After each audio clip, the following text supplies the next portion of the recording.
Good morning, WOB Nation. 2 weeks left. That's it of the regular season, and we got some shakeups, we got some projections, we got some teams that absolutely fucking suck. So first of all, let's get into the weekly awards. Starting out with week 12, the Condiment King, Dylan. When you needed it the most, you couldn't pull it out. 78.84 points. The Bane goes to Jason by Brian with a pathetic loss of 48.06 points. We'll talk about the implications of that in just a minute. The Clayface, no one, but we have two on watch. A Cruiser and Ciroc. Again, implications coming in a second of what that means. Polka Dot Mans, New John, Titans D-2, Joseph Bullock 0, Jason Steelers D 0, Kenny Hopkins Golden Toe 0, and Dylan Austin Hoopa 0. Rachel Gould for the week. Ben, sometimes you win by a little bit, and sometimes you lose by a little bit. That's just the way your season. You dumb idiot. You started Metcalf over Chase Claypool. Why the fuck would anybody ever do that, you dumbass? All right, on to the Hush. Going to, that's New John over Ben by 8.24 points because you're an idiot and started DK Metcalf over Chase Claypool. Who would ever do that? The Red Hood, Kyle, surprisingly tied for second because of 4 wins in a row, which gives you the Catwoman as well. You're tied with me. Who would have thought? The Ginger, decent at something in life. Joker goes to Cruiser Leonard Fournette, 45.1 points. Second week in a row, you won this award with a running back, and you couldn't even pull out a win.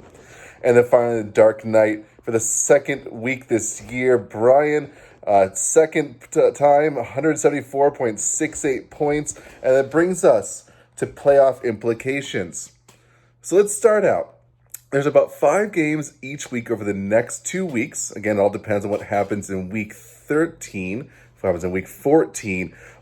But if there's still a chance that Kyle and I do not make the playoffs, again, very, very highly unlikely, requires, again, 5 different games going very certain ways each week. High points from them, low points from us, but pretty much Kyle and I are in the playoffs except for some sort of a tragedy.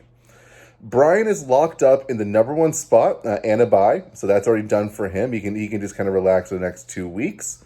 And then Cruiser and Ciroc, I'm sorry, dudes. I went through the scenarios, and you guys are out. I mean, there's just pretty much zero chance. I mean, it's beyond like a zero chance. It's negative chance.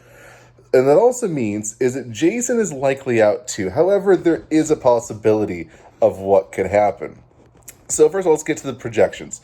So the toilet bowl for next week, I'm calling Cruiser versus Brian because it just doesn't matter. Brian's in, Cruiser's out. It is what it is. Sorry, guys. Cruiser, we can still play for points and a couple bucks left, but other than that, you're just playing to not get the Pharaoh. So, yeah, don't do that. Game of the week is going to be Jason versus Ben because in order for Jason to have any kind of a chance, even an outside remote chance, he has to win out the next 2 weeks. There's other people, they can win one, lose one. There's a ton of scenarios for that 5, 6, or 4 spot, but pretty much Jason has to win out and win pretty big in order to go there. So that's what matters next week. Ben, we know we gives a fuck about you. Then the upset special, I'm going Kenny over Kyle. Kenny, you had the most points so far this season. I think you got it. I think you can still get in, and I think you're going to rock the next 2 weeks. So with that, good luck, everybody, and I'll see you on the waiver wire.